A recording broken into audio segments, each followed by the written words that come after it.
Cuando se habla de neuromarketing, muchos pequeños y medianos empresarios piensan que es algo muy costoso, que no está a su alcance. Hoy hemos invitado a Francisco Torreblanca, es un español, conferencista internacional, magíster en dirección de marketing, apasionado de estos temas, para que desvirtuemos esa creencia. Francisco, bienvenido a nuestro programa de negocios, ¿cómo le ha ido? Muchísimas gracias, Juan Carlos, muy bien. Bueno, cuando hablamos de temas de neuromarketing, a veces la gente piensa que estamos hablando de equipos costosísimos y de metodologías todavía más. ¿Cuál es la realidad? ¿Esto se puede aplicar de verdad en las pequeñas y medianas empresas? Bien, es cierto que cuando hablamos de neuromarketing lo primero que pensamos es en las grandes marcas, en las grandes empresas con grandes presupuestos y recursos. Pero también es verdad que en la pequeña y mediana empresa se puede aplicar. No hay más que intentar analizar bien las consecuencias que están basadas en neurociencia y posteriormente en neuromarketing y llevarlas al extremo final para poder implantar en pequeños negocios con escasos recursos. Es posible. Vamos a repasar el concepto de neuromarketing, mirado desde su visión, ¿qué es? Bueno, pues son técnicas de marketing que vienen derivadas de la neurociencia. Para hacerlo fácil, pues sería ese análisis del comportamiento que tenemos, ¿no? Sobre todo de cómo se comporta nuestro cerebro, y en base a eso determinar pues, o diseñar algún tipo de estrategia que pueda incidir en el público objetivo que tenemos. Vamos a hacer algo práctico. A ver, si uno sabe que el cerebro de la mujer funciona diferente al cerebro del hombre, ¿eso qué aplicación tiene a la hora de hacer negocios desde una pequeña y mediana empresa? Pues si hablamos desde el extremo más pequeño, que puede ser un pequeño comercio, si hablamos por ejemplo del sector moda, pues sabiendo si tenemos más público femenino y menos público masculino, sabiendo ciertos comportamientos del cerebro, de cómo se comporta la mujer en la compra y de cómo se comporta el hombre, podemos diseñar pequeñas estrategias para abordar mejor el día a día y tener unos mejores resultados. Hablemos de esas estrategias. ¿Qué estrategias prácticas han puesto ustedes, por ejemplo, en común para poder ser más efectivos a la hora de una venta? Correcto. Pues por ejemplo, hablando de medios de pago, que es muy interesante, sabemos que a través de la neurociencia se ha analizado que al cerebro le gusta bastante poco desprenderse del dinero, de la plata en efectivo, ¿verdad? Sabiendo eso, podemos aplicarlo, por ejemplo, como antes decía, en un pequeño comercio y fomentar el uso de la tarjeta de crédito. Esto puede parecer una obviedad, pero es muy importante, porque sabemos que si el cerebro no se está desprendiendo en el momento de decisión de compra de efectivo y potenciamos el uso de tarjeta, la predisposición de compra es mayor porque devolvemos esa tarjeta, no perdemos ese efectivo en ese momento decisivo, en ese momento de la verdad. La sensación de riqueza, digamos, en el cerebro del consumidor es mayor y es muy probable que ese tiquete medio de venta diaria se incremente. ¿Cómo aplicar ese conocimiento de las neurociencias, Francisco, por ejemplo, cuando se hacen promociones? Porque a veces uno ve que muchas empresas utilizan la palabra gratis, buscando ser muy atractivos. ¿Qué dicen los estudios frente a eso? Bueno, el consumidor aparentemente cuando escucha o ve la palabra gratis piensa, si es gratis, algo no me cuadra, ¿no?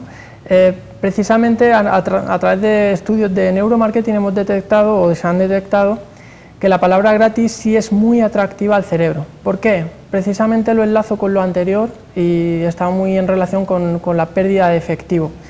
Algo cuando es gratis, de forma irracional, en nuestra parte no consciente en el cerebro, nos está diciendo que no vamos a perder nada, que no vamos a tener que desprendernos de efectivo, que ni siquiera vamos a tener que usar esa tarjeta de crédito. Por tanto, el cerebro nos abre la vía para probar o para coger esa oferta que es gratis. Por tanto, muy llamativo. Desde lo que tiene que ver con el marketing visual, la organización, qué tipo de colores se deberían utilizar para que un negocio sea bastante atractivo y que la gente quiera comprar.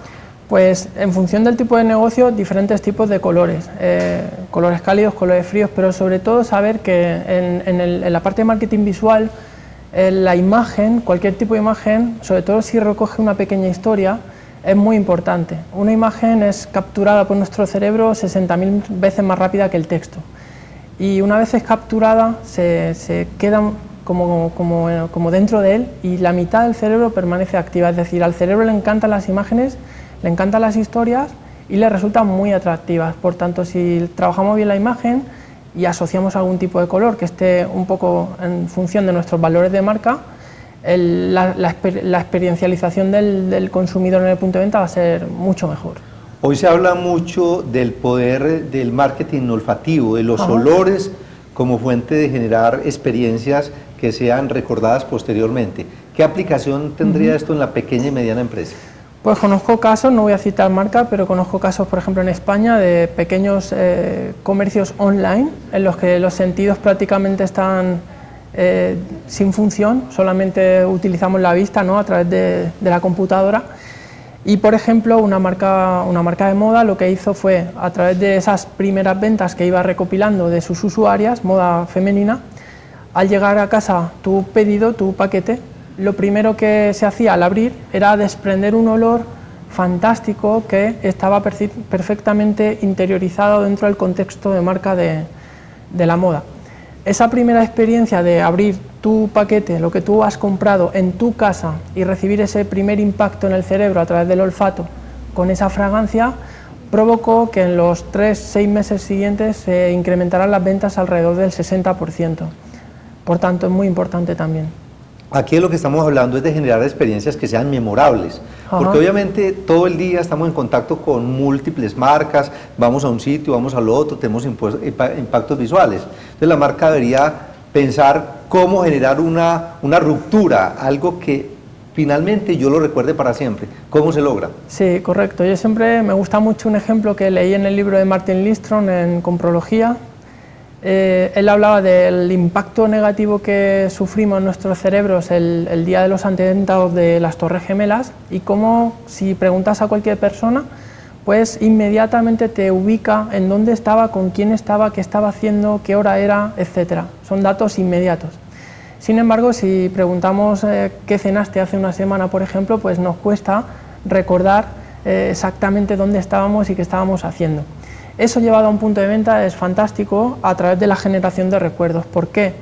Porque imagínate en un centro comercial, hay varios puntos de venta y se genera rutina, es decir, el consumidor va visitando uno, visitando otro, pero si alguno de ellos se preocupa por generar algún tipo de recuerdo aprovechando la visita de esos consumidores, puede provocar que en la siguiente visita sea un lugar preferente. Vamos a dar un ejemplo concreto para que la gente nos entienda. ¿Cómo se hace? Pues, por ejemplo, imagina que se dinamiza en un momento concreto el punto de venta, se hace una especie de flash mob en el que hay gente infiltrada, digamos, ¿no?, que sale y hace cualquier tipo de actuación, se puede teatralizar, se puede hacer una pequeña experiencia a la salida cuando es el momento del pago, es decir, momentos que sean disruptivos dentro del punto de venta y rompan la rutina del día a día. Tiene que haber un encuentro entretenido del usuario con la marca, o sea, que sea divertido además. Por supuesto, estamos en la sociedad emocional, las personas buscamos emociones, estamos conectados como tan fantásticamente está vuestro programa con toda la red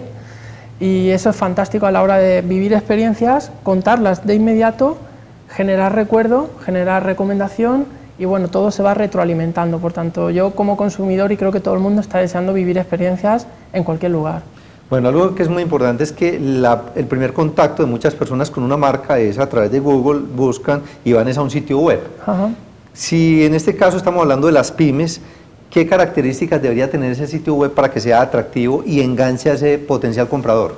Pues, por ejemplo, conozco alguna web que trabaja mucho la parte de neuromarketing, de hacia dónde se dirige la mirada del usuario, su tipo de atención. Te puedo poner el caso concreto de una pastelería que está en mi país, es un comercio, no es una gran empresa, y trabajando este aspecto online, ¿no?, de su web, pues empezaron a hacer test con consumidores para ver en qué zonas se debía de colocar el producto, con qué tamaño, con qué perspectiva, ¿no?, en la imagen, eran dulces, y cómo de una forma determinada, sin preguntarles, simplemente a través de visualizaciones, estábamos alcanzando una manera de mostrar el producto mucho más productiva que si no tenemos en cuenta en la arquitectura de web este tipo de información.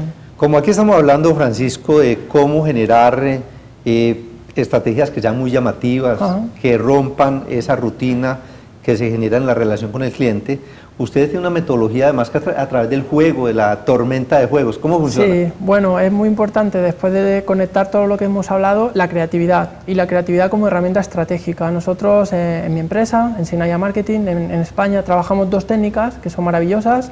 Una es marketing lateral, que es una evolución de los seis sombreros, perdón, y la otra que es la que tú bien decías, que es game storming, que está basada en una tormenta de juegos.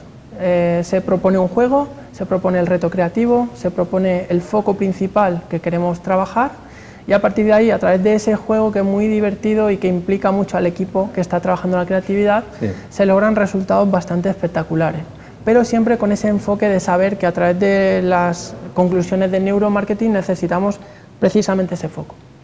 Consejo final para los empresarios, para los emprendedores que nos ven en diferentes partes de Hispanoamérica, a donde llegamos a través de nuestra señal de internet, ¿qué les diría para que interioricen estos conceptos de marketing y los empiecen a aplicar en el día a día? Pues primero soltar un poco las creencias de que el neuromarketing es solo para unos cuantos, sino que a través de sus conclusiones se pueden aplicar en pequeños negocios. Intentar aprovechar la creatividad, porque creo que hoy en todo el mundo es una herramienta muy valiosa y sobre todo muy sorprendente de cara a los consumidores y al público que sigue a esa marca, y sobre todo hacer. Yo siempre digo que cuando haces cosas, pasan cosas, así que en lugar de pensar demasiado, pues pensemos y actuemos. Ese sería el consejo. Francisco, de verdad que muchísimas gracias para usted, también para la Universidad de Medellín, que nos invitó al evento de marketing cultural que estaban organizando y en el cual está usted como invitado. Mil y mil gracias por estar con nosotros. Muchísimas gracias a ti, Juan Carlos. Muy bien, este es Negocios, ya regresamos.